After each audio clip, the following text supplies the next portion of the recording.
Okay. So the plan was for me to introduce this kind of different segment that me and BK had put together. You know, we did a workout, recorded the whole thing, good typical bro chest day, chest and tries. And the original plan was for me to introduce it at some point during the episode, but my dumb ass talked about it, but did not formally segue into that segment. All right. So once again, CWC is a budget production and I appreciate the patience, and please enjoy my attempt at being a unfit fitness influencer. This is the first on location ever. I got my man with me. Another Brendan. I'm Brandon, but we're doing push today. Hopefully he doesn't fucking kill me. How you feeling? Oh, we will. We definitely will kill him. What are you doing here? Just some rows? I usually always warm my back up before I do chest, just because since you're going to be using a lot of your back just to kind of stay stable. He's a big motherfucker, guys. He has this hoodie pump cover. It's the pump cover. He's smart. I should have worn something. Should I feel this more in like the center of my back, or am I going more for like the rear delt? No, more center. Try to purposely engage all of your scapula.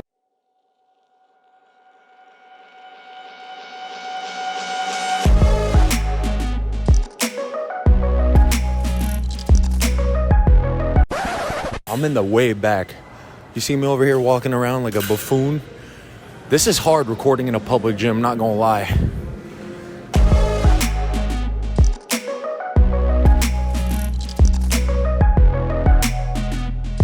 This guy's warming up with 45s. This is fucked. I just want to say that I've only recently just gotten someone kind of strong at these. It's been a long time. It was a long time where I was just only doing like 185 max. He is going slow as shit, y'all.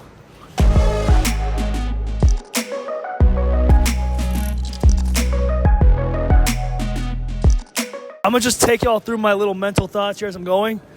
I have no real reps in mind of how many I want to do. I'm just gonna give it as much as I got. But last time I did 225 for all out, I got about 10. So anywhere in that range, I'm gonna be pretty happy with. But yeah, as of lately, my training pretty much just goes with I have zero expectations going in, but I'm filled with nothing but positive thoughts. Meaning, I'm right now looking at this and I'm going lightweight. So fuck yeah, it's lightweight. Here we go. Let's do this.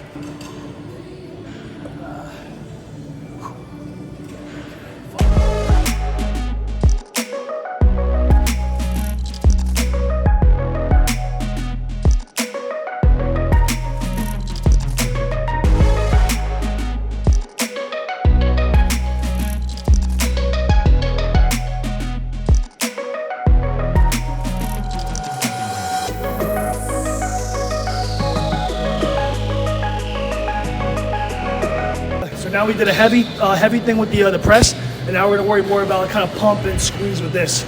So this is you pride yourself on being able to basically do calisthenics even regardless of your size. Yes, yeah, pretty much just making sure that I'm like athletic as hell. Because at the end of the day, I look, I want to look good on stage, but there's just like a certain level of performance I don't want to lose as like an athlete. Just as a human too, like being able to move around without looking like a block. Exactly, with just muscle. Or even even if it's like something dumb as like if I'm like hanging off a cliff and I'm about to die, like I want to know that I have enough like functional strength to just lift myself up. Got you. Stuff like that. So got you. That being said, I'm gonna try to shoot for like 20 reps here, hopefully. So we'll see. 20, yo, I'm fucked.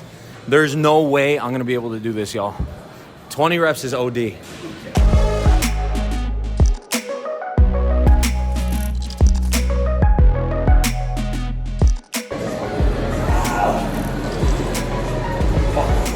I go right into it? Yeah. There's no way in hell I'm gonna be able to do 12. That's okay. Anywhere between 8 to 12 is good enough. Okay.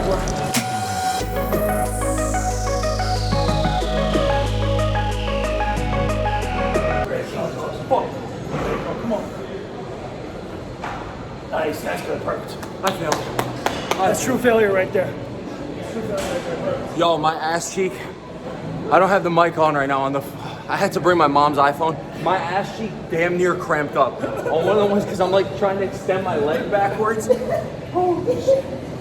Look who decided to show up. Now come here. You've been on the show before. Come on. Flip the camera. How you feeling, Tom? I feel ready to work out. I only got a half hour, man. What the fuck? Bridge traffic. Oh, the TZ. I'm still calling it the TZ bridge. TZ bridge is terrible. Not Mario Cuomo. Enjoy, gentlemen.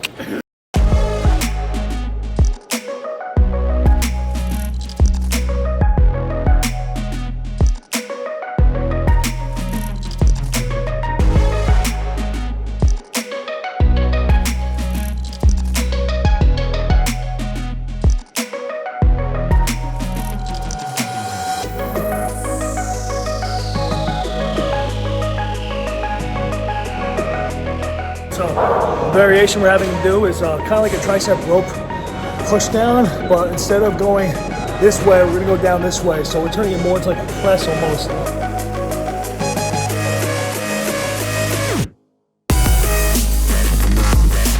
Tell me you're feeling without telling me you're feeling. Come on now. Nice. That's good. That's good. This guy's trying to kill me. Almost just died of decapitation. I also just want to say that just goes to show you it's all mental. I low-key wasn't sure if I'd get a good pump or not today, but it's probably the best workout I've had in a while. So, yeah. All right, so today I got the one and only B Kim here. We share the same name, different spelling, but whatever. Obviously not the same genetics. This man is yoked. Do you see this fucker next to me? He looks like a fucking, like, you look like a giant right now, bro. This is crazy. This is crazy. We were just fresh off a chest pump, so this is more than what I'm used to seeing actually for myself. No way. So my man's here with me today. You know, bodybuilding expert extraordinaire, coach, all that good stuff. There's so many things I want to delve into, you know, kind of pick your brain. I'm kind of into fitness. I would say like where I am right now, it's like, as you know, fitness is like an ongoing journey. Mm-hmm. And I'm nowhere closer to where I want to be, but you're like the next level. Like this is your passion. This is your calling in life. I've known you probably for well over 4, maybe 5 years now. We went to the same gym way back in the day. The workout that's going to be spliced into the video at some point where we did chest, that's at, I would say like that's your coming up area, right? Yeah, 100%. I would say that was probably one of my first like home gyms that I would say I made a lot of like my newbie gains from. Gotcha. But that being said, it was definitely very nostalgic just to be back there. And like honestly, I kind of knew this going in, but like I wanted to see low-key what I looked like in some of those mirrors because the last time I saw myself in there, I was like 30 pounds smaller, so it was 30 really fucking pounds. Yeah, it was really humbling. So yeah, but it's crazy. I think it's been even more than I think I've known you since 2017. Oh shit! So, what was I just graduated high school then at that point, right? So did I know you when I was in high school? I think it was just after because I remember I met Andy in 2017. So that means that so 27. Shit, so that's 5 years. Well, about in 2023. So yeah, actually, 6. So 6 years. Holy crap, 6 years. You were always actually, funny enough, you're 30 pounds heavier now. Now you're just yoked. But before, you were never like scrawny. At least, so your whole, we'll delve into this, right? I want to first pick your brain into like, what is the thing that inspired you to fall in love with bodybuilding as like an art form, as a sport, all that good stuff? Like, why did you choose this as like your main passion? Well, what called to you? Well, I mean, I honestly, I always make the kind of, the cliche saying that I think bodybuilding found me. Okay.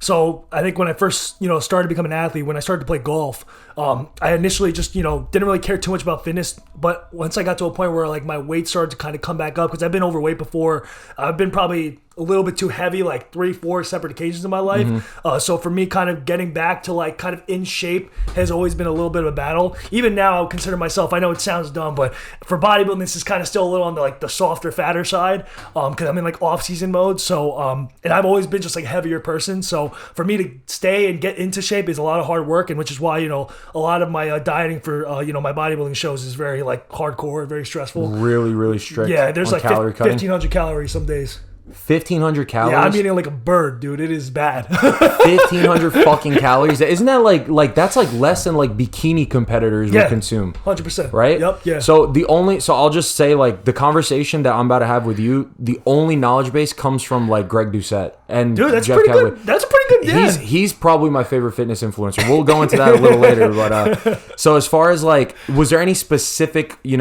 person, maybe like a lot of people point to Arnold as their role models or whatever it is, like who, like you're going back in your childhood, what like basically like who motivated you to be like, yo, I want to fucking be yoked like this? Do you remember Mike Chang, Six Pack Shortcuts? Yo, dude, M100s? Yeah, Yo, you remember M100s, the burpees, the air jumps, the double squat jump, shit like that, jumping jacks? You know those towel workouts, bro? I used to do that shit. Fucking God. I'll never forget this. I was in like, I had to be in like a freshman in high school, I think, at this point. So that was like 2012, 2013, or whatever that time period. This is when I was starting to slowly want to kind of, get into like some kind of shape, whatever. So I remember I would be doing his towel workouts at like midnight, right before bed. Because I was convinced that if I went to sleep like right after doing that stuff, that I would wake up like way leaner. And to an extent, it definitely did, because I did it for so long. I probably did that like for 3 months straight, like 4, 5, 6 months straight. Just every night? Pretty much every night. Yeah, just like every night, because I wanted abs first. Like that was my biggest thing. I was fat, so I wanted to see some kind of like six pack, like washboard. Yeah, just something where my stomach was flat. I also had like kind of like gyno, like man tits a little bit. Yeah. So for me, like just seeing myself fit sick in clothes, just like feeling more confident in myself. So I guess you're just classic journey. I always say the most in shape people in the world, they either were really fat or really skinny. So that being said, that's kind of how it started. And then ultimately, when I started to play golf. When I got to college and I was playing for D1, it became a weird thing of where I started to Wait, you played D1 golf? I did for 1 semester. Or sorry, 1 semester. Bro, sorry, two. Bro, golf is fucking, not to go off on a tangent here, but golf is fucking damn hard. Like, I just started kind of getting into golf. For you to play D1, that's no fucking joke, bro. That's crazy. I did not know that. It was definitely a fun chapter in my life, bless you. Yeah, it was definitely a fun chapter in my life, but it was weirdly enough what kind of... As that disappeared from my life, that's when I found fitness. So getting into it basically my freshman year of college, I was like a degenerate. I just loved partying too much. I loved, just everything about college to its full extent. So I definitely just overindulged on the partying aspect of the of college, and then ultimately that took me to a place where I pretty much failed out. I also quit golf, was in the middle of my second semester of freshman year. Now that being said, me being 19 and just immature and not knowing like the consequences of your decisions, I not only quit, but I also gave up like about a $19,000 scholarship, whatever. Oh, shit. So, and that's the thing, I did it so impulsively that I didn't even really have the time to even tell my parents I was going to do it, and not realizing they're like, oh, well, you're not just affecting yourself here. You're affecting the fact that your parents are paying for everything. So I had to get a real hard reality check at that point in my life. And then ultimately I was sent over to Georgia to live with my aunt, who worked at a deli. She worked a very just working class, blue collar, like wakes up at 3:45, gets to her work at 4:30 every single day, and we'd be there till 3:30 p.m. every single day. And we'd be there 6 days a week. And I did that for 2.5 months straight in Georgia. And at the time, it was probably one of the worst experiences of my life, meaning like, not because, I love my aunt, but like I was not ready for like that much reality check at once. And this is when you're 19, right? Yeah, I was 19. This happened. And it was needed, because I was just so overprivileged. I was given everything in my life, and I never really had a chance to just like, I guess, grow up just, from a maturity standpoint like that. So, and honestly, I've never really experienced like tough love, until that point. My aunt's very like, she grew up in the Bronx, and she's New York raised, and she is just New York as it gets. So she'll curse you out if you make one mistake, kind of thing. Okay. So I had to learn kind of that tough love, and ultimately it got to a point where that was also the same year in 2016 where life got pretty down bad. So I was like technically 1 foot off the ledge of a building. Oh shit, dude! I didn't know this. Yeah. So it was it was got pretty bad. I broke up with my ex, or my ex at the time, and I guess it's cliche, but breakups make bodybuilders. So once the breakup happened, and then I realized like, okay, like I'm not going back to college. I don't really know what I'm doing with my life, and the one thing that saved me was like the building that I was on top of. It was a gym. And like it was Lifetime Fitness. So like I literally like stepped off the ledge, and like I sat there for like 20 minutes afterwards. It was like midnight. And mind you, I had to work like in 3 hours or whatever. Yeah. I didn't sleep that night. I literally just went straight from the gym, trained from like midnight to 2 a.m., went back home, and then just showered, got a meal in, and basically just stayed up until we had to work. But that moment in my life was like the biggest turning point I could have asked for, because it's like, I realized how selfish I really was for me to even consider like that, like, my life is not worth living. But at the end of the day, there's all these people in my life that I was thinking about that would get affected if I did. So ever since then, it's just kind of been one big uphill battle where I had to like gain new perspective on things. I had to become just overall more positive and just kind of, I had to transform my whole, just everything about myself. So, but that being said, that's what I meant by, mean by when I tell people bodybuilding really did save my life, because it was the only thing I had at this time where I didn't really know what I wanted to be in life. And in a weird way, it just kind of came to me. Like I was so into like just the basic aspects of lifting, getting a pump, all that. But little did I know that kind of was therapy for me at that time. Mm-hmm. So I remember coming back from Georgia, and then when I came back, I was still in this weird state of where I was in a limbo where I wanted to be like kind of still my college self. Yeah. And still enjoying myself with my friends, partying and all that. But then there was this other side of me where I had to really look deep down, what do I really want in life? So it took probably 2 years after that, 2-3 years for me to really get to a point where I was like, okay, this is what I want to do. So from 2016 till I would say like 2019 was still one just long self-development, journey. So but yeah, that's pretty much what got me started. Pretty much, yeah, being really down bad. that's crazy. Listen, I'm not gonna lie to you. Like I actually, most people when they say they started bodybuilding or whatever it is, obviously it takes a lot of dedication. But I'm over here thinking like, you saw some guy, maybe Arnold, or a lot of people point to Ronnie Coleman, like traditional bodybuilder champions and like Mr. Olympias, all that good stuff. Yes. And you're like, oh, I want to look like that. I want to be like that. That type of thing. But that's not your story. Your story is actually much different, where like you found, would you say that was the lowest point in your life? 100%. It sounds like it. Yeah. I mean, for you, so you were literally considering at that point, I mean, not to, make light of it, but you were considering like taking your own life, I would say, right? Yeah, I was definitely very suicidal at that point. And like, there were moments I would go to sleep just like constantly thinking about like, until I was on that building and, 1 foot off the ledge, like I probably had spent like a week thinking about it and everything like that. And then, that's when but it's like I said, once you get to that point, you're facing like death's pretty much straight in the face, and you come out of that like, basically better.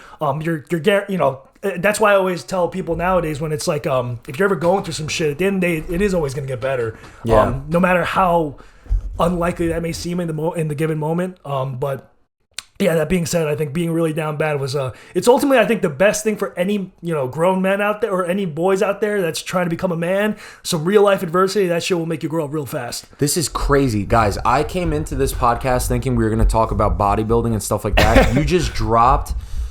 That was insane. That really gave me some new perspective on you as a person, and that's a beautiful thing. And now, like, to see you really driving this home, like, I mean, no wonder you have this fucking dedication. People who are this dedicated to something, especially as difficult as bodybuilding, y'all motherfuckers have to have something that's driving you like from deep within. It's not a surface level thing. Like, oh, like what I said before, now it makes sense. Like, you're not just like, I want to look like that guy. You're like, yeah. I literally was like, this is what saved my life. This is what changed me as a person for the better. And you work through your inner issues by actually working on yourself, like in the gym. So that's crazy, bro. I got to cheers to that. We were just talking about partying. We're drinking some whiskey today. I was going to make light of it, but after that, dude, like, this is crazy. This is fucking crazy, bro. It's my first time ever trying this, so I'm actually very excited. It's the first live taste test of this. Are you like a big whiskey guy or not really? Do you want me to top you off? I'll top myself off too. Okay, we're yeah, big boys here. We'll send it. Are you a big whiskey guy, or like what's your I have no preference at all. The only thing I can't drink now is Jägermeister. Ooh. I had a bad experience with that shit, dude. Yeah, like alcohol is one of those things. It's like you have one bad experience with one certain type of liquor, and you're like, never again. Never again. My shit is Bacardi. Oh, Bacardi white rum fucks me up. I can see that. I had one time with like mojitos, and I got like nauseous for the rest of the night, and I was like, I'm never fucking doing this again. Yeah, no, that's always. You could sit back and relax. Like, I want you to feel comfortable. All this good stuff. Cheers, bro. Cheers, bro. Absolutely, cheers, man. Much love. Thank you for coming. Thank you. Ooh. Oh, okay. Wow, that's strong. smooth. I was just gonna say, it's strong but smooth. That is, Miguel also put us onto that, so thank you, Miguel, once again. Shout out to you. Give me a little get a little warmth in the soul from that. We're on a fucking empty stomach too. Yeah, if you want to lay back and you could adjust this and play with it, feel at home. Feel at home. This is relaxed. Yeah, bro. Look at that. Yeah, swole. That's gonna be in the thumbnail already. That's fucking yeah. So what else would I want to ask you? So we talked about, like where you found your love for bodybuilding and all that good stuff. So now you kind of touched on this before, but this is actually one of the questions I want to ask you. Like in your journey in like physical fitness, everyone always says like form is mad important, right? Yes. What is like the worst injury that you've sustained from like, it doesn't even have to be from working out improperly, Actually, but like what's your worst injury? It's kind of funny you asked that. What's called, because I was going to say that the point in Georgia was like a really down bad point. But I would say I was more down bad, maybe not as much mentally, but more overall. Where, long story short, I was really fucked up in Atlantic City one night. It was my boy's birthday. It was this New Year's Eve 2018. Long story short, I was really hammered. Woke up just randomly. Next day, I was in a hospital. And I saw pictures of that on Instagram, but I didn't know what the fuck that was about. So what happened? I was in the hospital the next morning. No idea what happened. I am like full blackout. Where like you're trying to recall like the night and wondering what led you to this point. Next thing you know, my friends came came back to the hospital that morning. My buddy Steve explained to me at that time was like what happened and all that. And basically from what I gathered, because there's still no full evidence of anything, this is how reckless I used to be. I think I needed to pee, and I think I was trying to be cool. We were on like the top level. So I tried to like jump off a railing to like go pee, I think. Because like my friend's girl told me, she's, by the way, it's hilarious because she's Italian as hell. And this is exactly how she sounds like. She was just like, BK, I didn't know what was happening. I was talking to you 1 second. You said you had to go pee and then you were gone. I was like, what do you mean I was gone? And I thought to myself, like, you know what? And I thought about it, and they told me I was on. I fell down to concrete. In my head, I just immediately thought I must have jumped off.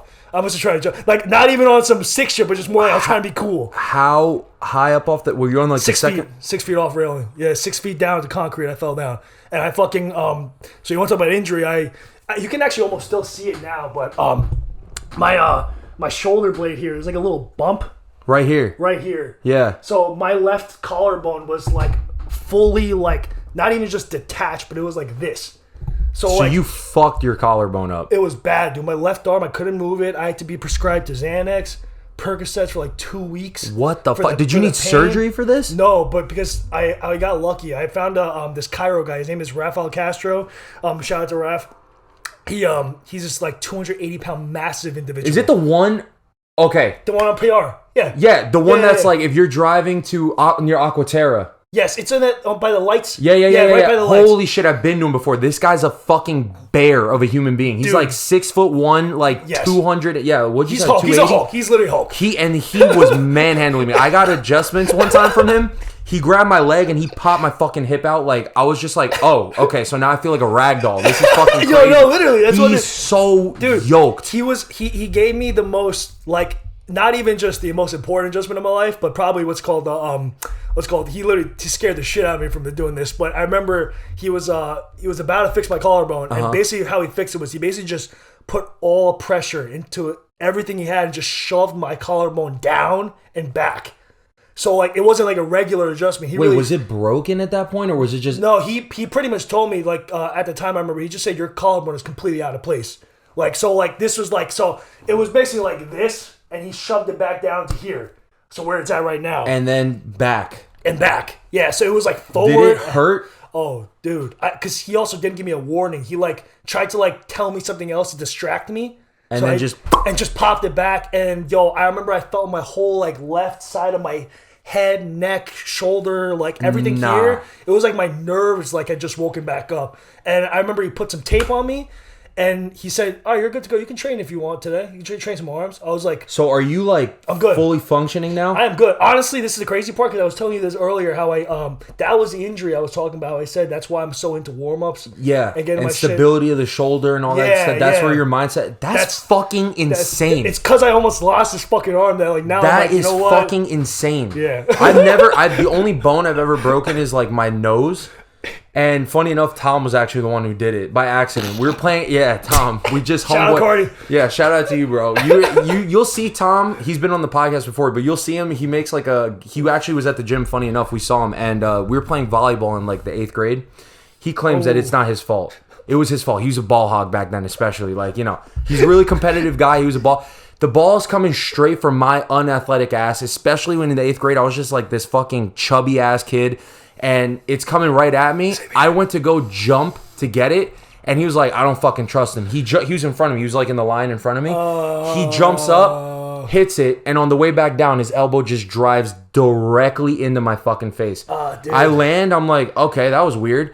There was this girl, I'll never forget. Her name was like, I don't want to say her last name, but Lauren, right? Yes. Lauren sees me and she's like, your shirt's red. And I look down and I'm like, You're bleeding your ass it's off? literally like 2 streams, like an open faucet. Fuck. We go and we go to the hospital. There was no like plastic surgeon or like ENT on staff. Yeah. So we just got like a general doctor to reset it. That's why I have this bump. I don't know if you can see. You can see it in my profile. You see this bump right here? Okay, it's crazy. I don't know if this is a weird, like, kind of like connection thing. I also fucked my nose up. And did you have a bump before? No. So, like, you see this? I don't know if you can see it, but it's a very slight bump right here on the bridge. I had the same shit. My shit bumped. My dad hit me with a golf club by accident. Ooh, I was fucking. That sounds fucking painful as fuck. You know, like when what you're at iron? Like a 6 iron. Like, yeah, right on the dome, bro. It was bad, man. I remember we were at the range. By the way, I don't recommend anybody doing this.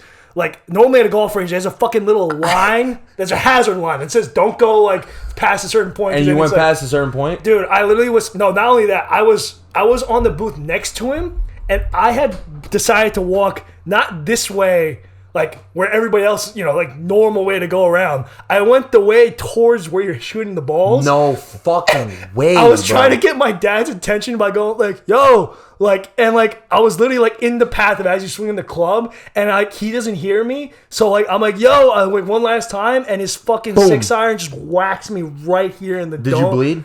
I didn't bleed, but yo, there was like a sensation of numbness, just like my whole face for like a good probably day. Did you? What the fuck? I didn't fix it either. That's crazy. That is crazy to me. That I don't know how you must have probably broken your nose like a little bit, maybe cracked it. I think there was some kind of like... Because there's no way, you don't take a 6 iron to the face, full fucking swing without being like, receiving some damage. I will say this, that's the one thing. My dad was making a practice swing. So he was thank God. Okay. So thank the Lord it wasn't like a full throttle hitting a ball. Yeah, because you would have needed facial reconstruction 100%. Because that would have been like... Most, like, I would say from an iron standpoint, like amateur golfer, probably like 70 miles per hour. Yeah. Yeah, so... That would have been, that's bad. Practice swing probably more like 20, so I got really lucky. So, that's insane. Yeah. Dude, you're getting lucky with these injuries is what I'm hearing. Yeah. You got a guardian angel watching over you. Dude, I'm telling you, I've gotten so much perspective in my life about just like, just life in itself. Because of everything that I've been through. So, there's just this, I'm like, I always say, my outlook in life is very delusionally optimistic. That's a good thing, though. That's refreshing. A lot of people are pessimistic. Delusional optimism. That's refreshing. Yeah, because at the end of the day, I always had the mentality of like things could be worse. Mm-hmm. Even in my worst of situations, I've always thought like, you know what, like I should still be grateful for something. So that's kind of how I decided to like. This is fucking crazy. Choose my life, bro. This motherfucker. Oh, guys, this motherfucker's crazy. Yo, actually thinking back on it, I've never seen you in the gym. A lot of people, when you're like looking at them in the gym, they're like either neutral. I'll be sometimes in the gym like miserable. Like you're like happy to be there. Yes. I've never seen you in a bad mood either, which is crazy. That's like really admirable. No, I'm being sent like 100% genuine. Like that's crazy. And I mean, this is where it comes from, right? Newfound perspective, your hard experiences. They taught you that stuff. Yeah, 100%. That's insane, man. Wait, but okay. So back to so I broke my nose, right? Yes. I didn't get to finish this. My bad. Yeah, I want to hear it. Actually. So he set my nose and I had this bump. Now this is where the crazy thing is. Fast forward 4 years way more than 4 years. What the fuck am I saying? Like 9 years later. This was like 2 years ago. Whatever it is. I think it was like 7 years. Okay. My sister, she plays volleyball too. But like actually like as a team. We're playing in our backyard.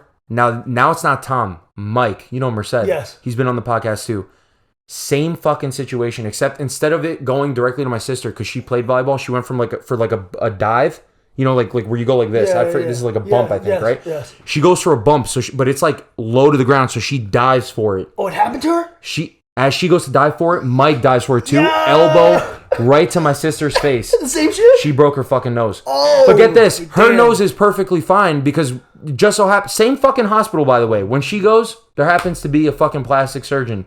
So they fixed her shit like perfectly. Yo. They set her nose perfectly. Me, I got dealt the short end of the okay. ugly schnoz. It's all right. It builds character. It builds some character. It adds some uniqueness to my face, whatever. I don't mind looking like a little bit of like a parakeet or whatever. Fuck it. It's so funny you say that because I've always because this happened to me when I was like 14 and shit. So I was going to ask you how old you were. I was 14. I was 14, so you 15. Didn't know that's like an age where it's like you don't really like you don't think straight like 100%. this guy's taking a full I had no afterthought of what happens if it fucking connects with my face? The danger of whatever. And like honestly, I've always been a rule breaker in my life. So that being said, it's just fitting that I got a little, I guess, punishment for that. Wait, so I didn't know this. You played D1 golf. I want to talk to you. We'll get back to the bodybuilding stuff in a second. Absolutely. But I cannot believe that you played golf because even like I said before, I mean, you're Korean. Koreans love golf. That's like a known thing, right? But to play D1, like you got to be really good. And again, like I said, when I first met him, he was not a small guy. How the fuck were you that flexible? Because this is the thing. I've seen people golf and they got crazy like rotational flexibility. Here's the funny part though. Because I went to Cairo for a long time. I probably went to Cairo for like 3 years because someone consistently. And it's because like my shit was messed up. Not only was I playing golf for like I think from 13 to 19 I played golf for so 6-7 straight years consistently, right? Consistently every single day, probably pretty much I was swinging the club, whether it be actually hitting balls on the course or range or like me just practice swinging in my living room and shit. And the amount of times I probably hit my ceiling from like with a golf club by accident just from practice swinging. But that being said, yeah, for like pretty much that was just everything to me at that point. Like, golf, like, and that's why ultimately, when I switched over into fitness, like, it was hard for me because honestly, like, there was like a part of me where it was like, my identity was pretty much driven from golf. That's who I was. Yeah. That's like, everything. That's what I built. And, I think I suffer from like identity loss, like in a weird way, for like a little bit without realizing that makes sense it, when you don't get, because like my confidence levels all came from golf, like because right at 13, that's when I became good, like started and became good at right away. I always, God bless, like where I think God gave me a natural talent with golf, but I at the end of the day, just because it's natural talent doesn't mean it's like what's meant for you. I was just very good right off the bat, and it was literally just because one day I just saw my dad swing a golf club and I decided to like try it. Cannot make this up. My first ever swing with a golf club, I hit my dad's driver and I whacked it like 200 yards right down the middle. Fuck. And at 13? Yeah, I was like 13. Like I was a big kid though. I was like 5'7" at 13. So like I only grew 2.5 inches, 3 inches from then. No, but still, like first ever golf swing. I don't think I've ever hit, because I told you. All right, so just to be really transparent with you. Yes. So I'm dating a Korean girl. Yes. My girlfriend's Korean, Hannah. Also Kim, but that's not uncommon because Koreans are Kim. It's like Chinese people with like Chung Lee, whatever. I don't got a fucking uncommon last name. This shit's mad basic. But anyways, long story short, her dad is like really into golf. Like he's an instructor, like really into golf, right? Oh shit. Like he goes to like Pebble Beach or what is in North Carolina, right? That's Pebble Beach. Yeah, that's Pebble Beach. So he goes like he's really into golf. So I was like, you know what, like. I gotta start training because I'm not trying to one up on him. I just want to impress him. I want to make a good impression. 100%. So when you're up and you're coming back for Christmas, yes. Can we go to Japan? You Hell show me a couple pointers. Yeah. I gotta learn from you, bro. Because that shit's hard. It is hard, guys. I suck ass now. Like I can't swing a club because I think I got too big. I'm not even gonna lie. Get this guy a cap. I can't make this story up. I went to Dick's Sporting Goods like 2 weeks ago. Get this man a cap. 2 weeks ago. I was in Dick's Sporting Goods just because I like to like shop there sometimes, whatever. I always go to the golf section, like I guess like a weird way to live back up my prime, whatever. And I always like hit a couple balls. I only hit 2. I tried to take 2 swings. Both the 2 times I missed. Like, the ball. I missed the ball. Wait. Which Dick's Sporting Goods are you going to? This is over in Florida. So I'm in like the Dick's Sporting Goods, like a few minutes away from me in the mall. But there's a range there, like a No, it's like the simulator thing. Like the little simulator. Oh, okay. Because I was saying the Dick's by us, they only got like a putt. Oh yeah. There's I completely, bro. I have never felt more defeated. Because like again, like not to toot my horn, but like I was pretty good at one point, whatever. But for me to like D1 motherfucker, that's not pretty good. That's nasty. For me to completely miss the ball twice in a row, I literally like put the club down and I was like, yeah, I made the right decision. No, but this is the thing. You literally have an entirely new body now. Think about it. True. Like you're fucking guys. The camera. You know how they say the camera adds 10 pounds? I'm losing my pump. I don't know.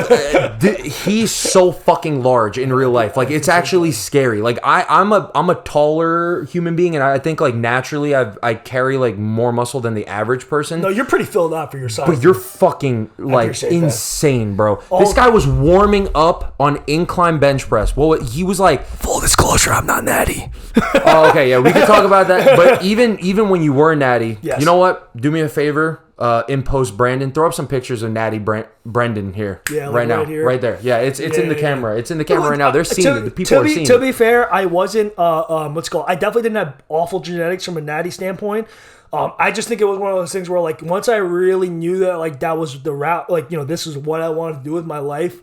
I decided to go down that route. Now that being said, it was definitely met with a lot of different opinions and from like the different people in my life. But here's the thing though, it was like it made me realize who I needed to keep around and who I didn't. Like at the end of the day, I've always been a very people person. I love my friends and all that stuff, but I'm also at the same time too, like, very aware about like, just kind of like, the people I surround myself with. And especially now that I'm older, like, I'm very wary of like my circle and like who I choose to like, just let in and whatever. That being said, when I decided to go basically full-time bodybuilding, meaning I was basically, and I've always been very transparent. Once I told myself I would take something, I would never be the guy to lie about it. Because at the end of the day, like, there might be somebody out there that would, want to learn. And if I'm lying to them about my natty status, then how the hell are they going to learn? So I remember telling some of my college friends at the time like that, this was the route I was going to go. And it was the classic case of like, oh no, dude, what are you doing? You're that's cheating. Yeah. No, it was more just like, you're going to kill yourself. Like, okay. They didn't like, they thought it was just the worst decision ever, but there was literally no support. And it was just like you couldn't even just be like, oh, we're like, I'm happy for you kind of thing. Like, you know what I mean? Like it's hard, but I think like through watching more of Greg Doucette, I realized like my dumb ass really genuinely thought, like legitimately genuinely thought that The Rock was fucking natural. And it's like through watching Greg Doucette and all these guys, it's like anyone in the IFBB, they're all taking. You have to be, because these people are pushing like no human in the history of human beings has ever looked like this. Like these people are fucking pushing genetic limits past like breaking points. Yeah. That's why do you agree with the sentiment or the general thought that bodybuilding is in a way the most dangerous sport? Yes. I think from a standpoint of like an abusement standpoint. So I think in bodybuilding, it's very easy to do it healthy. Like that being said, to anybody out there, it's, kind of considering taking a cycle, whatever, as long as you're doing it in a very smart way. Because at the end of the day, now we're in the day and age where you can have all that information laid out for you on YouTube and whatever. There are guys that explain how to do it safely and all that. But at the end of the day, though, it is very risky because ultimately you are putting your long-term health in slight jeopardy for it. So, again, it is a commitment. But at the same time, too, there's also the other side of it where, as long as you're, like I said, safe with it, you can still live a pretty, normal life in terms of longevity-wise and, still take all that stuff. There's rare cases like Ronnie Coleman. I don't know if you've ever seen how he is now. Yeah, he's like shriveled up. Here's the thing. He's destroyed, beat up, and can't walk. But that was from the lifting, because this dude was a maniac. He was doing like 1,000-pound squats and deadlifts and shit like that. Like the craziest shit I've ever seen him do was a video of him doing a leg press. And anybody's done a leg press before knows, like, you can load plates on it, whatever. But he did, I think the total weight combined was 2,300 pounds. Why? And for like 12 reps. For like mad reps. Okay, I haven't seen this video. Was the range of motion good?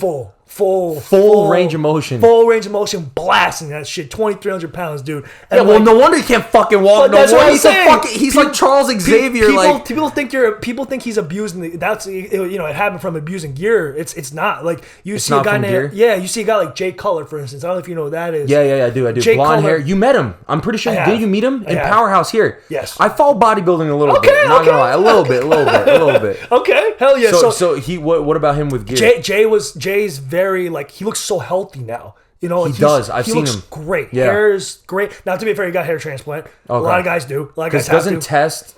Genetically speaking, yeah, if you're like a little bit prone to like hair loss, it'll you accelerate Asian, that. We're lucky. Like straight up Asians, we got good hair genetics. It's just how it is. Yeah. God bless their souls. But like, there's a lot of guys that they can just lose their hair, like, at the age of like 20. So shit, yeah. like just naturally. And if you take tests, it amplifies that. So yeah, if you have those genetics, you're screwed. You're gonna lose your hair. Like even if you have like a little bit of like for instance, like if you have like gyno, for instance, like that. For me personally, like I have to take something called relaxamine for me to like kind of keep my gyno in check. Sometimes it's not every day, but I have to like make sure to watch it. That's just from me genetically, because like I told you, I used to be fat. I used to have that little bit of kind of gyno go early. And that's like gyno is for those of you who don't know, it's man tits, but it's like tissue that grows under the nipple, and it's like in the shape of like almost like a sperm, where it's like the head is here and then it continues out this way, right? Yes. And I was convinced I had that when I was earlier. Fortunately I didn't. But anyways, actually, you just touched on something. I was super curious about this. Yes. So when it comes to like cycles, by the way, thank you for being transparent. Yeah, 100%. First question I want to ask you: who out there, in your opinion, is the biggest fucking fake natty? Like, I love him to death, because ultimately I think his principles are great, but it is Michael Hearn. 100%. Michael Trend? Yeah, Michael Trend. Yeah. I mean, I don't think he's actually taking Trend year round, but here's my thing. I personally, right now, at this moment, take about pretty much TRT and HRT. Okay. Meaning testosterone replacement therapy and hormone replacement therapy. Mm-hmm. Now, the hormone replacement therapy, I've only been running for like pretty much 30 days, last month or so, whatever, so far. So I'm still fairly new into that. But here's the thing. Those two are both looked as, therapy. So like, there's the amount of athletes and actors that you don't even realize that are taking growth hormone because they're trying to look young. They're trying Chris Hemsworth. Yep, 100%. Chris Evans, you think? Captain America. Put it this way: anybody that's made a crazy Hollywood transformation, like Kamal Nanjiani. Kamal Nanjiani. Yeah. He's the Pakistani. That comedian. Dude is juiced out of his mind. He has to be. There's no fucking way. Isn't he was like 30 something? Went from a scrawny whatever, kind of skinny fat to 100%. Fucking yoked out of his mind for the Marvel. And not movie. only just yoked, but like veiny. He went from striations. Like a top 5 percentile of physiques right there. Like stage ready. Type shit. Stage ready physique. That dude was he ready has to be fucking on something. Yeah, bro. That dude's like that's crazy. Test Sandoval, Winstrol, Clint, everything. Oh my god. Yeah.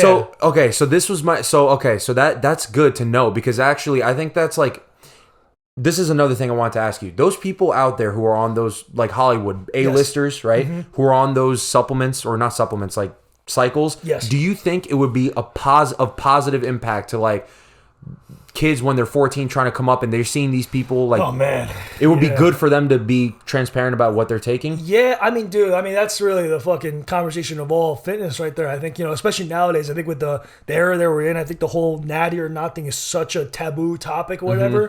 But it's because of the fact that like nobody's really open about it. Like you have the rare ones that are like very transparent about their use, and are obviously openly saying like, hey, just because I'm doing this doesn't mean you should do it. Yeah.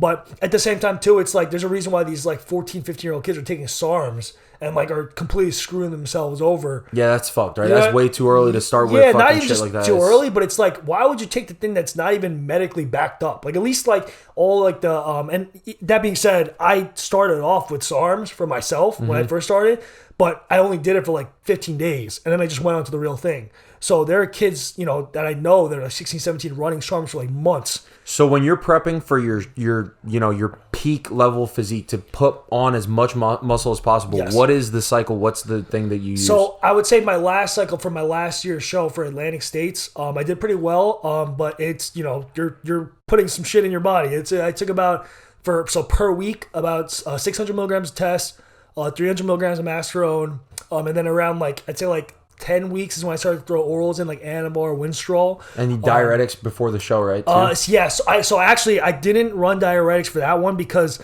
there's a thing called Diazide. That was the one I was considering using. Okay. But it's fucking mad strong. Like I'm talking. This is a diuretic or something? Yeah, like you will literally lose pounds of water overnight. And you could potentially be in the hospital. Yeah, you could die. Oh yeah. If you overuse Diazide, your heart will stop. This is why bodybuilding is like literally one of the most dangerous, if not the most dangerous. Because ultimately, at the end of the day, there's such a weird like thing with fitness where it's like you see these ultimately like crazy ripped guys like that you want to look like, but then you realize that like inside they're fucking killing themselves. Yeah, you can't look 5%. Yeah. Body fat with all that muscle let alone without all that muscle year round without being on some shit and feeling like shit. Exactly. Dude, I want to ask you this too. I just want to pick your brain on so much of this stuff. He's going to be back on the podcast, guys. He has to be. But for sure.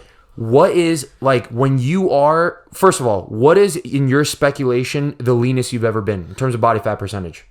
I would say like 6.5%. 6.5% that's when you're on the fucking stage, just peeled out of your mind. Yeah, pretty damn lean. I have like some. I'll send you some Send me pictures. the pictures. Probably post it right here. Right now. I was pretty lean. I was actually pretty proud of like the work that I put in to get to that point. But man, like from a mental standpoint, I was like all over the place. Do you feel like shit? That's what I was gonna ask you. Dog shit. Feel like dog tired. Shit. Lethargic, pissed off, and I'm like a very happy-go-lucky guy. So for me to like just be irritable like consistently, it's really taking a toll on me type shit. So and that being said, like not, at the end of the day, all bodybuilding, when you get to that point, you're gonna suffer. It's just what it is, and you have to embrace that suffering. And I think that's one thing where now obviously I have sights to be pro.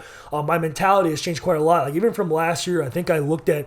I was so I would play up everything so much, and that's just how I am. Like I always, because in my head, let's just say me doing like a top set of like a bench, like I go into that like I'm dead ass do or die, like because that's how much effort I give into it. But that being said, I've realized the importance of kind of being able to just take something for what it is and not playing it so much in my own head. Okay. So and that being said, that's how you get rid of anxiety and all that, by just kind of taking things for what it is, not playing it up so much. So at the end of the day, yes, it's suffering and it's gonna suck, but at the end of the day, I've also realized the amount of character and just mental fortitude you just build up from that. Long story short, there was my prep that I did well in last year. 2.5 weeks out, I almost quit. Like I ended up getting like food poisoning from like fruits. So I couldn't shit or piss for like a whole day. What the fuck? And I cannot make this up. I went to the gym at 2 a.m. after this whole day of no eating.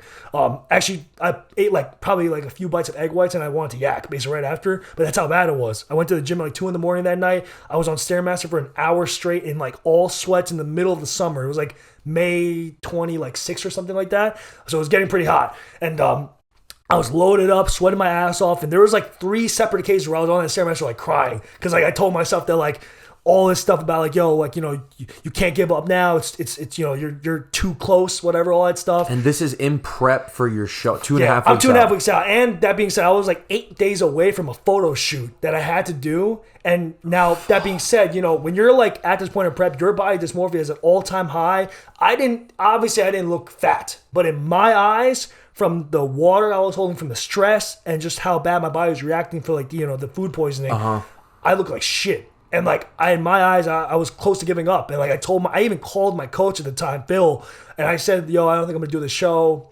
Too much stuff going on, whatever like that. I try to like kind of defend myself, but in reality, I was just being a bitch. So my buddy Eric, shout out to him, he sent me a text that I will never forget. He just goes, and for me, like humor's everything. He just goes, I don't care what happened.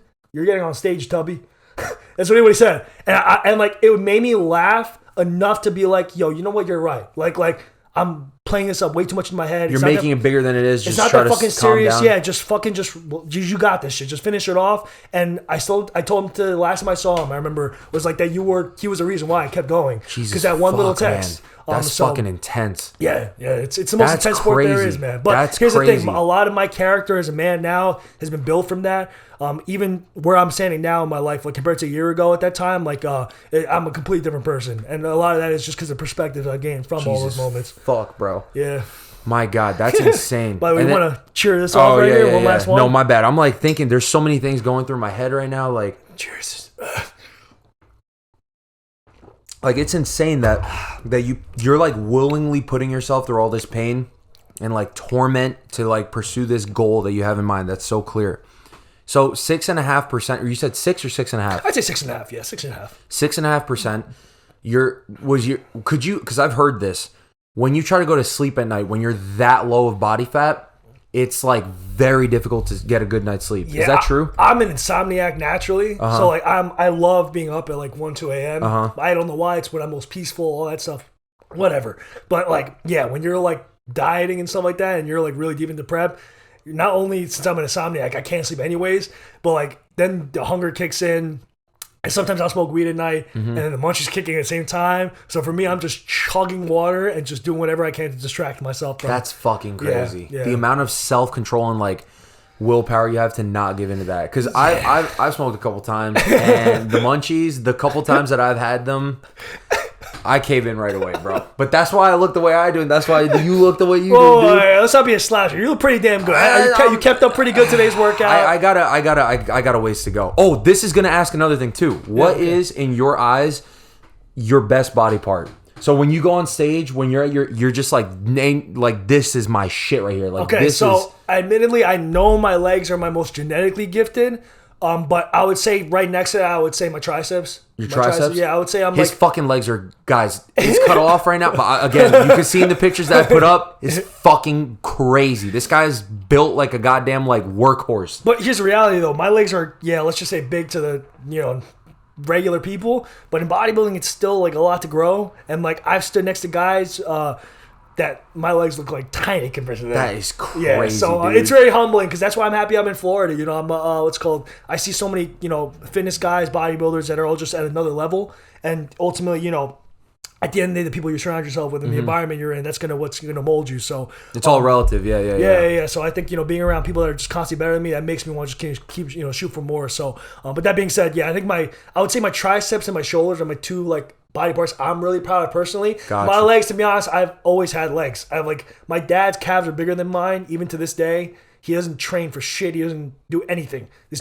just like this dude. Calves are tumors. Like he makes it's like this, but then like another inch hanging off, and it doesn't even look real. What the fuck, dude? And that's like, crazy. Yeah, so it really is just genetics. So I always had legs, and then when I played golf for all those years, I was walking golf courses constantly. So that builds up a little bit of like your calves and stuff. Oh my god, dude, yeah, you're like carrying a 50-pound bag for like 6 hours straight, 5 times a week.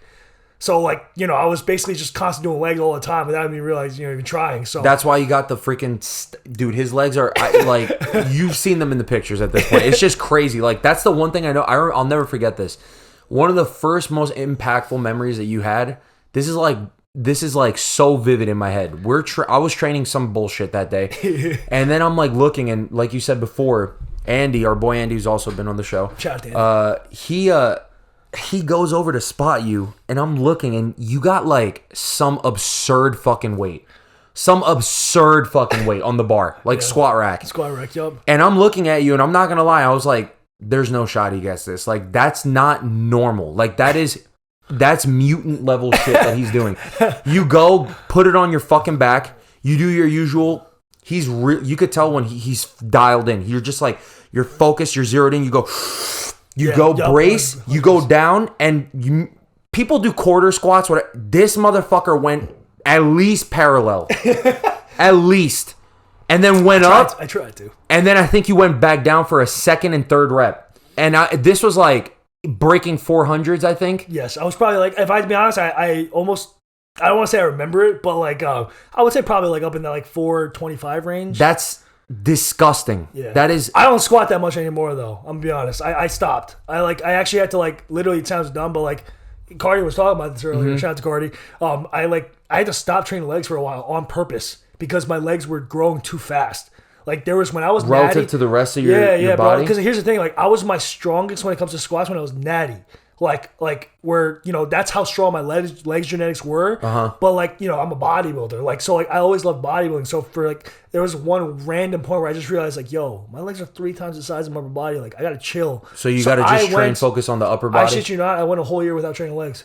That's most people the exact fucking flip side of that. I know. Most people out here just ignoring their legs. They're walking around with like toothpicks. This guy's over here yoked out of his mind. His legs look like fucking tree trunks. And you're like, all right, I just should lay off the legs and focus more on upper body. That's crazy, bro. Yeah, so just, again, I at the end of the day, I can't thank God enough. Like, I think it gave me great genetics for the sport of bodybuilding. And I think, I owe it to myself to, take advantage of that. But that being said, the work ethic I think I built up from when I was natty, kind of seeped into when I started that side, delve into like the dark side of things. So that being said, to anybody out there, obviously, that wants to consider taking stuff, it's a commitment. Like you have to realize that like if you decide to take one shot at test, you're probably gonna have to be on TRT for life. So that's just how it is. Because it messes with your long-term longevity of like endocrine systems and all that. Yeah, even your like fertility, man. Like if you if you take TRT for a long, long time, you're gonna definitely affect your fertility levels. And you have I did not know that. Yeah, you have to go back off. Take some Clomid, all that stuff. To make sure basically you get back your fertility and be able to have kids. So when you're on TRT, Yeah. you're less fertile? Yes. Yeah. 100%. That's interesting. You would think opposite because it's like more testosterone. Yeah, like, and doesn't it also increase your libido? Like you be wanting to fuck more. 100%. It does? 100%. Oh shit. There's this thing called I feel bad for your girl. There's this thing called Tren dick. I never had a girl because I only took Tren for 3 weeks. Ever. So I didn't have a girl at that time. So, but like, I definitely felt the like increase of like, I guess like horniness or whatever. You just couldn't get it out of your fucking head all the time. Dude, there are guys, I ran Tren at 100 milligrams for 3 weeks, which is nothing. That means like, you're taking like 0.3, 0.4 in like the little like, syringe like a couple times a week. Dude, there are guys that run 500-600 Tren. Per week? Yeah. And I can't physically or mentally imagine the level of just like where your brain is going to. So you're saying off of 100 milligrams per week, the bump up in like horniness, like libido is definitely felt. Yeah. I felt that shit. And these motherfuckers are out here taking 5 times the amount that you're taking, so they must be through. They're probably like nut is just drizzling out. At that point, you're just like there's hallucinating. One guy named his name's Craig Titus. I cannot make this up. Now, this is where I'd say Tren is probably the worst gear, steroid in terms of like, negative side effects. It messes with your neurochemistry a lot in your brain. Oh, shit. Right? So here's the thing. Like, I only took it for 3 weeks, but the amount of anxiety, like just mental, like fucked up shit that was going on at the time in my head, because at the end of the day, you're also like prepping for a show while you're taking this shit. So you're all over the place. So it's compounding effects with your external environment mixed with your hormone balances. Everything is just all over the place. This guy, Craig Titus, he's an IFBB pro. Him and his wife both went to jail. This dude was, and he's a pro. Like, and everybody says as a joke, it's Tren shit, but it is. Like, you're running like fucking, those guys are running like 750 Tren. Wait, why'd he go to jail? He apparently cut up a body and like burned it. Like a human? Yeah, human. Like an actual human, yo. Him and his wife, they're both bodybuilders. Oh, so she was on Tren too?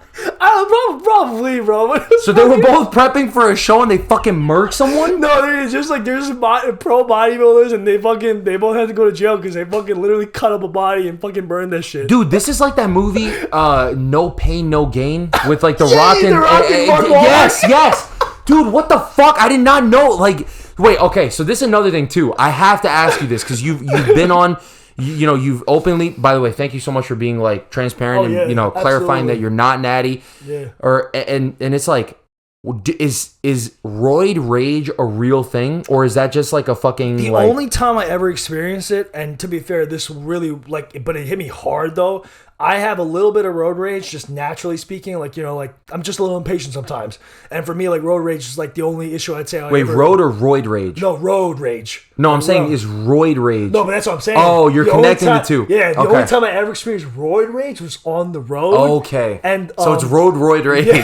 Or so roid rage. I'll never forget this, dude. It was the morning of my second show last year. It was 3 weeks after my first show.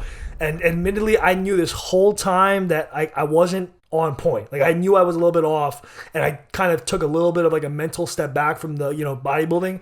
But that being said, like, I was on Tren at this time, and I will never forget this. I was like, there was somebody driving, he cut me off, I got pissed off, and I missed a turn.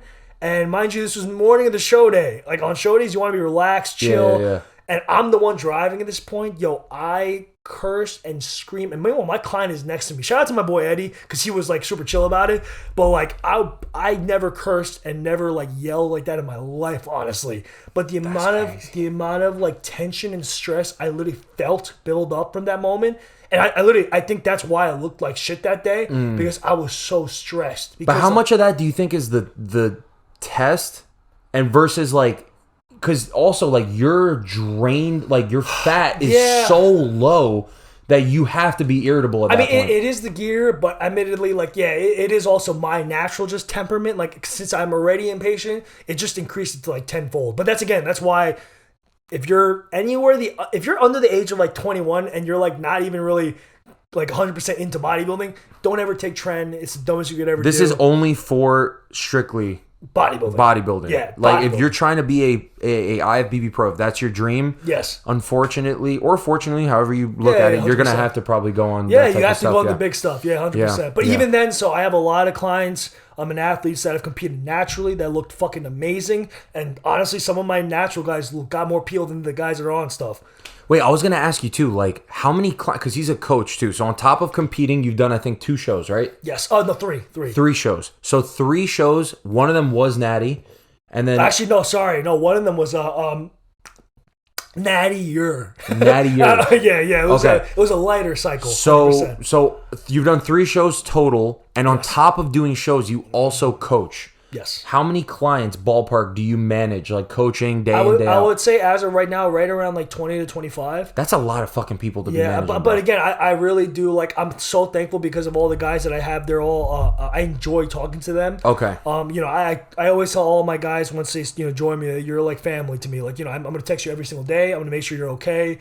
Not just in the gym, but just make sure you're okay in life. I have a bunch of clients that have had some shit happen in their life, and I make sure just to give them a call, just to make sure they're like okay, like, and make sure that, because at the end of the day, like, your physique will get affected by any outside stress. Anything. So stress does actually have an impact on your physical. Even if like you sleep like shit, like if you like wake up and like let's just say you sleep for 2 hours, you're gonna look like shit because your whole mental and physical is all combined. So that's interesting. Okay. I always say the saying is your body will follow the mind, meaning like it's even if when it comes to like lifting or something like that, if I look at a weight on the bar and I tell myself it's really light, even though it may not be. But if you tell even Ronnie Coleman, he screams lightweight, baby. Yeah. That is the strongest mental affirmation you can ever get because no matter what the weight you're seeing, you're telling yourself that it's light, and that right there is like such a powerful thing because no matter you're basically overcoming whatever you're looking at basically. Got you. So that being said, that's pretty much bodybuilding in itself though. It's like being able to look at something and mentally you're kind of overcoming that thing. Got you. Yeah. That's crazy, dude. Like that's actually insane. So you manage. You said 20 to 25 clients, and you're constantly looking after their mental fortitude, all this good stuff, because that plays into a role of your physical form. Yeah. But the crazy thing is, like, so do you also do, I would assume as a coach, you also probably do, like, meal planning, meal prepping? So I would say my, pretty much all my coaching is basically, I always say, it's on my Instagram bio as well, as nutrition, performance, lifestyle. I'll link to your socials, everything in the link in the description. Appreciate it, yeah. So, so pretty much all of my, our guys are mainly nutrition, so that's the first thing off the bat, and then it goes into the next phase, which is like if I have competitors, then I do obviously like posing as well. I'm also a posing coach as well. So mainly for men's physique guys, I have I have one buddy specifically. His name is Josiah. I'm gonna tag him. That's my boy right there, Grassfit Fitness. He is a full posing coach for like bodybuilding, classic physique. I'm more men's physique. And he's referred guys to me. I refer guys to him. But that being said, I'm a posing coach on the side. But whenever, let's just say, any guys that do a prep with me, I automatically will help them posing as well. So it's part of the package I bring. Okay. But overall, nutrition, performance, lifestyle. So basically just meaning the nutrition obviously comes first, but that's obviously what ties into performance and lifestyle. Because at the end of the day, eating well and eating good is lifestyle. That's what fuels you. And it's lifestyle. Ultimately, at the end of the day, if you're eating great food and good food on a daily basis, and maybe you're only lifting 2-3 times a week, you're gonna feel fucking amazing. And just that just goes to show you, if you're eating shit, you're gonna feel like shit. So yeah. This is really good information. So let me ask you another thing too. So when it comes to bodybuilding, the sport of bodybuilding, there's so many different intricate layers to all this physiques and different competitive avenues to go down. Yeah. So you said you are more of a men's physique. Is that the one with the board shorts? Board shorts, yeah. And classic shorts. Is like, that's Chris Bumstead. That's C-Bum. Bumstead, right? Yep, exactly. All right, exactly. So there's so many fucking questions I have to ask you. Who in your mind is the greatest bodybuilder of all time? Ronnie Coleman. Ronnie Coleman over Arnold. Now, here's my thing. Arnold started what basically bodybuilding is. If there wouldn't be any avenue for making money or none of that mainstream stuff. If it wasn't for Arnold. But here's the thing. Ronnie, I'm talking about pure physique and just the level of where he took it to.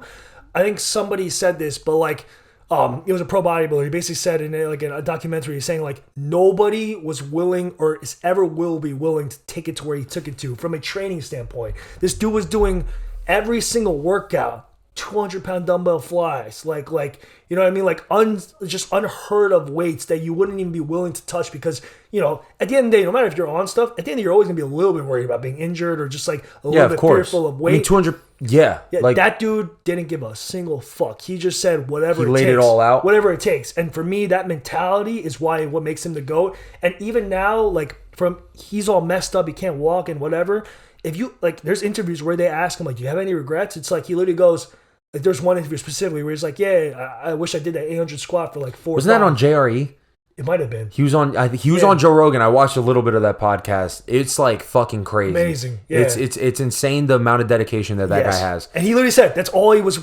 That's only he regrets. Shit. He just regrets he did an 800-pound squat for 2 reps, and he says the only regret in his whole life was doing. He wish he could have gotten like 4 or 5 because he had. What the fuck, yo? How the fuck? That's just a different level of human being. Yes. Like how the fuck do you even? That's just crazy. But again, crazy. That's also like delusional optimism. Like he loved bodybuilding so much, and he still loves it even to this day. That he would sacrifice his body for it. Yeah, he would. Well, he did. He did sacrifice his body for it, and he doesn't even regret a single thing. And that's like the level of like, you know, just not even dedication, but just more obsession. That like, you know, I think you must have if you want to be like the best at what you do. I'm a big Kobe Bryant fan. I think he impacted me like more than any like man in this world it has. And you got the shout out to Kobe, man. Yeah, he and you know, it's funny because at this time in my life, I think I was going through a weird like spiritual awakening. Touchy subject, but what's called a friend of ours, Andy, his little brother Andy, when he ultimately passed. That really hit me hard because like he was I remember I dropped him off back home a couple times and shit, and I became somewhat close to him, and I remember just giving him some advice about lifting, like just like, you know, periodically or whatever. But he was such a fucking good kid, and like I remember when he passed, like it was the day before my fucking birthday, October 13th, and I was in the gym when it happened, and I literally like was in such shock, and like I remember like, it didn't hit me until the next morning where I fucking like cried for like 2-3 hours. Yeah, and it was literally, that was 2019. It was that was October 13th, so it was February 20, so not even like 5 months after where Kobe passed.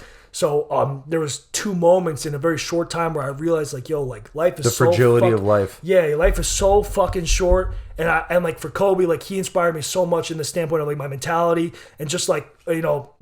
And I had that moment in Georgia when I was, you know, down bad and I almost, you know, was suicidal and whatever like that. He was the guy I listened to a lot because he had such motivational words, and just the way he spoke about life like was so motivationally for me, and that, you know, it brought me back from that like little dark place. So and I literally have one specific audio on SoundCloud that I still have saved to this day.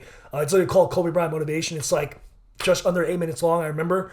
And I've listened to that so many times, and I remember one of the first things I listened to in the gym that day when I came back down, and like it like kept me going. And so for me, when when he died, like I literally like I've never, and I don't think I ever will cry for somebody like that in my life, because he like meant so much to me.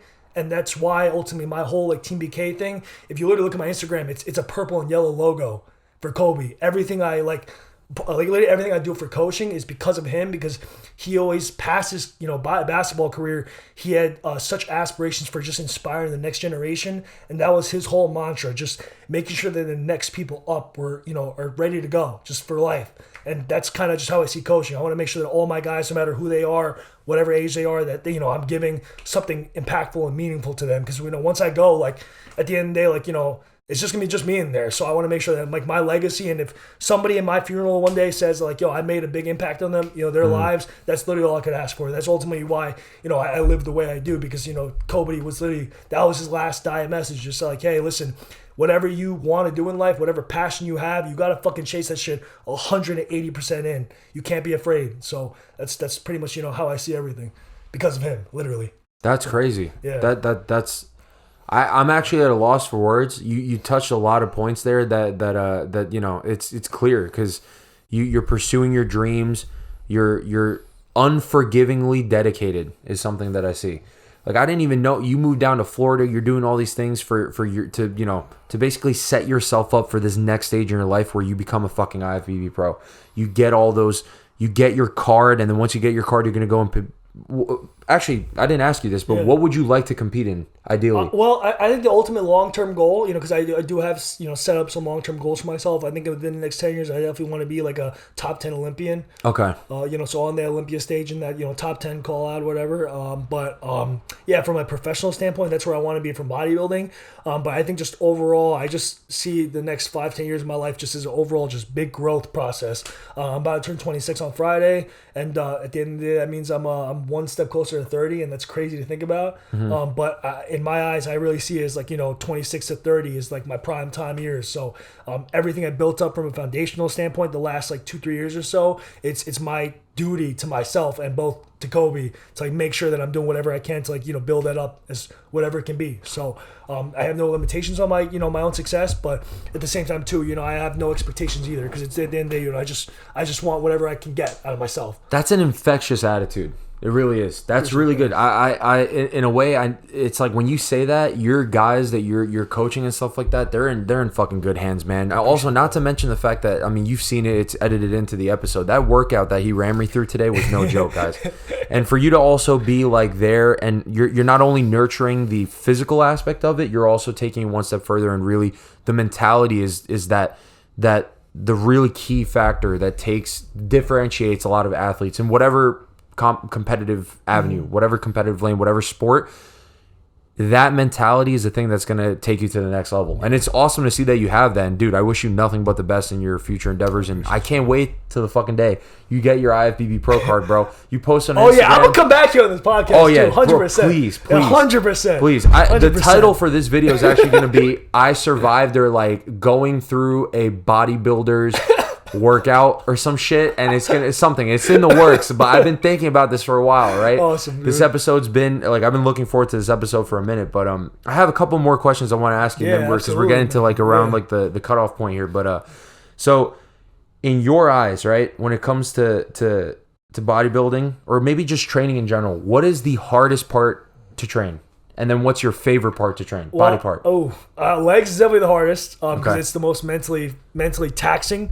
And draining. Yeah, it's just, I'm gonna have to fucking agree. It involves the most like you have to basically talk to yourself basically during those times. Like leg training is like a full mental battle with yourself. Yeah. Where like, because at the end of the day, it's the most pain you'll ever feel as a man. And like, quite frankly, being able to like push through those extra last, even if it's like 1-2 extra reps, that's like, I always have this mentality of day by day. It gets, day by day it adds up. That's what I tell all my clients all the time. And day by day it adds up. And rep by rep matters. One extra rep here and there means a fucking lot. Because at the end of the day, you're pushing yourself past that little limit you have in your head of yourself.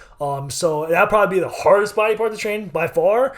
I would say my favorite is probably back, which used to not be that. It used to be shoulders, but back because of how much I want to improve my back now. That's interesting. I treat my back like I have like a religious like level of like, if it's back day, I need to make sure everything is on point. My meals are on point. Like my sleep's on point. Like everything. So that's because I got a big chip on my shoulder. Because like there was one time I'll never forget this. My first show ever. My back was so bad back then. I will never forget this. I was like moved into the center of like the stage. This was like second call out, and moving to the center is good. That means like you're getting closer, getting closer to top placing. I hit a front shot in the front. Everything was great. And then I turn around, hit a back shot, and the next thing you know, when we turn back around, they're like, all right, number whatever, move with this guy. I went to the outside. I was just like, shit. That's when I realized, I'm like, oh, my back is shit. You gotta it's weird. A lot of people say that, a lot of guys will say like, oh, chest, arms, whatever the fuck, because back's like neglected because you can't see it. Exactly. Yeah. But you're over here saying the exact opposite. It's like, that's the fucking part that I gotta dial in on. Here's the thing though. My first 6 months when I first started lifting ever, I only did chest, shoulder, arms. You never did I never did back and legs. So that just goes to show you how good genetically my legs really are. Yeah, but that's my fucking back, crazy. like, it's because of that. It's such a lagging point compared to everything else. Like, it still is now. It's getting a lot better. But because of the fact I neglected it that first 6 months, like, I literally would be insane. I would do lateral raises for like, or dumbbell, lateral raises till death. Like 4 times a week, I would train shoulders 4 times a week, arms 4 times a week, chest like 3-4 times a week, and I would just rotate it. I would do like chest, arms, then like shoulders, biceps, then like just arms, then like just chest, then just shoulders, and I would just go back and forth. That's crazy. Is that overtraining? You think, like borderline? I think my stance on overtraining is that if you're first starting lifting, it's better to overtrain than undertrain because you're gonna at least get maximal results. Yeah, like if you're eating like nothing and you're like not recovering at all, then you're really not gonna get the most of it. But most of the time, if you're like trying to like force yourself to basically grow the first like year to 2 years of lifting, you're gonna make crazy gains, and that's why I think I did make a lot of gains that first like year I lifted. Admittedly, I definitely gained a little bit of like cockiness from that because like. Even just seeing like a bicep vein sticking out, I thought I was like the shit, and that's like just classic 18-year-old stuff. So, but yeah, so I would say from that standpoint, I think back's been my favorite bodybuilder to train, especially as the last like 5-6 months or so, because I've been in like a bulk phase. But legs is definitely the hardest, and it still is to this day, because I think any bodybuilder in the world out there can say that no matter how good you get, your legs is still the one that you're like dreading a little bit because you know how hard it's gonna be. Got you. Yeah. All right, I got 2 last questions. Sure, absolutely. So with the back being your favorite part to train, top 3 I think one of them is going to be pull-ups. So top 3 exercises. What are your top 3 exercises for training back day? I think barbell rows, strict. It's got to be strict. Don't like yank the weight around. Strict barbell rows, pull-ups, and then a little bit, I guess nowadays I feel like a lot of people know about this, but single cable pull downs. So meaning like basic lat pull downs, you're kind of like this. Cable lat pull downs, elbow in, drive like this. Because that's what gets the lat itself. So elbow into like your hip, basically. Yeah, exactly. Yeah, because if you just repeatedly do that and just drive your elbow into your side, you'll feel that lat activate. So for me personally, since my lats are like a lagging point, I've had to really learn how to restructure my back training. So I would say those 3 are like the staples. No matter what, I'm like pretty much always doing some kind of row, especially if it's barbell. Like I think from a barbell standpoint, it is a full compound. There's no like you can't save yourself. It's sort of just all lower back, all you stabilizing it, and all you strict forwards. So your whole back is just getting lit up. Yeah, just lit up, exactly. Gotcha. Yeah. So pull-ups and like I told you earlier in today's workout, pull-ups are just great overall for full back development. But I also just want to make sure that no matter how fucking big I get, that I want to be able to do like 10 reps of pull-ups. Yeah. I made this reference to him, but at the end of the day, if I'm like hanging off a cliff and I'm dying, like I want to be able to lift myself up and save myself. There are a lot of bodybuilders out there that won't be able to do that shit. Because all they know is like just like pull downs or whatever for like some ridiculous weight, 300, but then they themselves weigh so much they can't do a fucking full fucking pull up or even just be able to like hang on a pull-up bar for a minute. Like that's hard. No, but that's crazy. But it is mad hard. But it's like, but that's what I'm saying. Like that's a level of functionality that like I will never want to lose for myself, because at the end of the day, like I want to be, that a functional human being. I want to be that 67-year-old that's still athletic as hell. That's dope. That's dope. All right, and then the last question, just to end it off on a little bit of like a humorous note, I would say. Yes. Do you think bodybuilding, like a lot of guys, they'll go into the gym, they want to improve their bodies for external purposes to attract more women? Yes. You think if you get yoked, like a jacked body, do you think that actually helps you get more women? Or do you think it's more of like, because there's that old saying, right?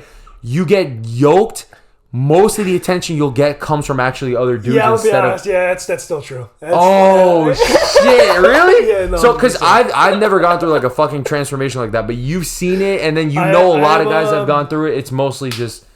I'll be honest, this is the best way to put it. I think when I was like 160 to 170, that was like when I like would get more attention from girls.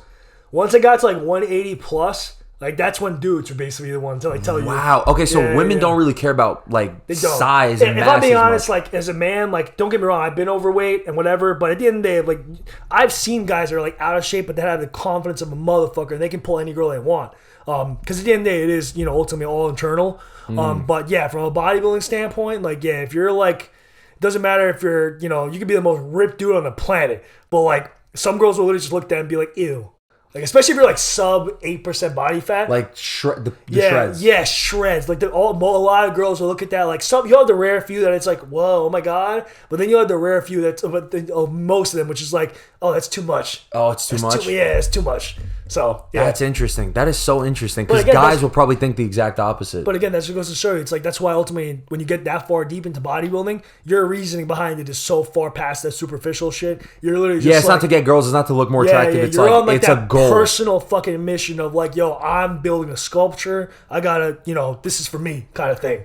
So, and I got to that point so early on. Like I was like probably 6 months into lifting where I just became obsessed with like getting slightly bigger biceps or like slightly bigger shoulders. Gotcha. I was always very analytical, and it's why I think I'm a pretty, I would say I'm a pretty damn good coach just from a standpoint of where I'm very anal with like all of my guys in terms of like I'll notice if like they put on like, a little bit of water on certain areas, just from like a little bit of stress. So, yeah, I would say that like very analytical side to bodybuilding that like developed very early on, and then I've been able to, utilize now that I've got to become a coach. So awesome. Yeah. Bro, thank you so much for coming on to today's episode. It's been awesome. A blast, dude. It's been a great time. Hopefully you had a good time coming on to this show, and it's just been amazing. Thank you for training me as well. Yes. Absolutely. So standard outro. I don't know if you've seen an episode before, but basically I'm gonna say like play the outro or here's the music or whatever, and then we snap and point up. Okay, cool. At the same time. Yeah. Okay. Gotcha. Yeah. So it's like, thank you guys so much for watching. Until next time, I'll talk to y'all later. Cue the outro music. There we go. Thank you, bro. I'll put your links in the bio. Follow my boy here on Instagram. If you're looking to fucking grow as a bodybuilder, whatever, be sure to hit him up. All right, until next time, deuces. Peace.